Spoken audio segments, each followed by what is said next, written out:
When the stock market plunges like it did this past week, everyone pays attention. But short-term losses aren't that important to the man you're about to meet. David Walker thinks the biggest economic peril facing the nation is being ignored. And for this past year, he's been traveling the country like an Old Testament prophet, urging people to wake up before it's too late. Who is David Walker, and why should we care? He's the nation's top accountant, the Comptroller General of the United States. He's totaled up the government's income, liabilities, and future obligations, and concluded that our current standard of living is unsustainable unless some drastic action is taken, and he's not alone. It's been called the dirty little secret everyone in Washington knows, a set of financial truths so inconvenient that most elected officials don't even want to talk about them, which is exactly why David Walker does. I would argue that the most serious threat to the United States is not someone hiding in a cave in Afghanistan or Pakistan, but our own fiscal irresponsibility. As Comptroller General of the United States, he runs the Government Accountability Office, the GAO, which audits the government's books and serves as the investigative arm of the U.S. Congress. I'm going to show you some numbers.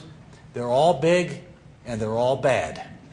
So bad that Walker has given up on elected officials and taken his message directly to taxpayers and opinion makers. Dave Walker, how are you? Good to see you.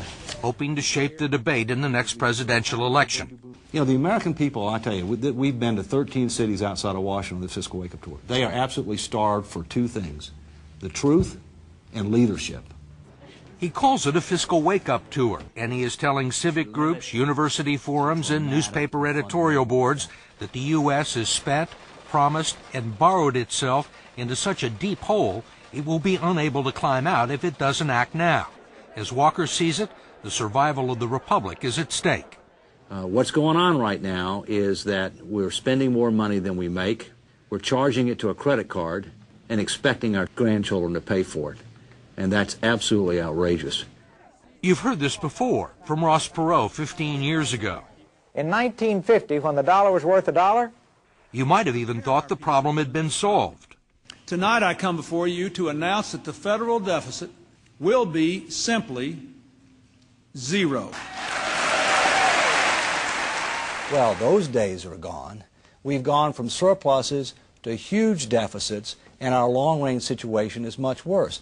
President Bush would argue that the economy is in pretty good shape. Unemployment is down. The deficit is actually less than expected. The fact is that we don't face an immediate crisis. And so people say, what's the problem? The answer is we suffer from a fiscal cancer. It is growing within us. And if we do not treat it, it could have catastrophic consequences for our country. The cancer, Walker says, are massive entitlement programs we can no longer afford, exacerbated by a demographic glitch that began more than 60 years ago. A dramatic spike in the fertility rate called the baby boom. Beginning next year and for 20 years thereafter, 78 million Americans will become pensioners and medical dependents of the U.S. taxpayer. The first baby boomer will reach 62 and be eligible for early retirement under Social Security January 1, 2008. They'll be eligible for Medicare just 3 years later. And when those boomers start retiring en masse, then that will be a tsunami of spending that could swamp our ship of state if we don't get serious. To illustrate their impact, he uses a PowerPoint presentation to show what would happen in 30 years if the U.S. maintains its current course and fulfills all the promises politicians have made to the public on things like Social Security and Medicare. What happens in 2040? Well, if nothing changes. If nothing changes, the federal government's not going to be able to do much more than pay interest on the mounting debt and some entitlement benefits. It won't have money left for anything else. National defense, Homeland Security, education, you name it. Walker says you could eliminate all waste and fraud and the entire Pentagon budget, and the long-range financial projections barely change in what's shaping up as an actuarial nightmare. There's not going to be enough wage earners to pay for the benefits of the baby boomers. That's part of the problem. But the real problem, Steve, is health care cost. Our health care problem is much more significant than Social Security. What do you mean by that? By that I mean that the Medicare problem is 5 times greater than the Social Security problem. The problem with Medicare, Walker says, is people keep living longer and medical costs keep rising at twice the rate of inflation. But instead of dealing with the problem, he says the President and the Congress made things much worse just 3 years ago when they expanded the Medicare program to include prescription drug coverage. The prescription drug bill was probably the most fiscally irresponsible piece of legislation since the 1960s. The Why? imbalance, well, because we promised way more that we can afford to keep. $8 trillion added to what was already a $15 to $20 trillion underfunding. We're not being realistic. We can't afford the promises we've already made, much less to be able to piling on top of them. With one stroke of the pen, Walker says the federal government increased existing Medicare obligations nearly 40% over the next 75 years. We'd have to have $8 trillion today invested at Treasury rates to deliver on that promise. And how much do we have? Zip. Walker says we have promised almost unlimited health care to senior citizens who never see the bills, and the government is already borrowing money to pay them. He says the system is unsustainable.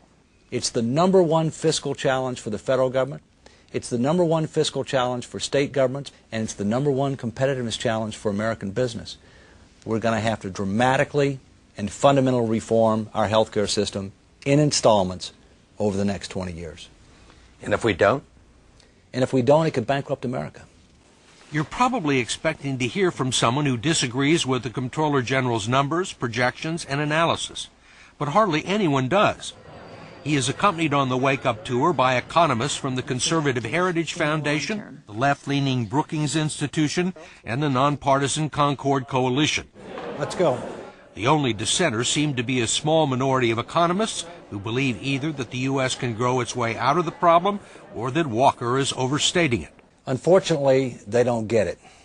I don't know anybody who has done their homework, has researched history, and who's good at math, who would tell you that we can grow our way out of this problem.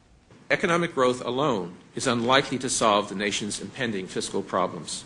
Federal Reserve Chairman Ben Bernanke validated much of Walker's take on the situation at congressional hearings this year, and so did ranking Republicans and Democrats on the Senate Budget Committee. This is not just about numbers.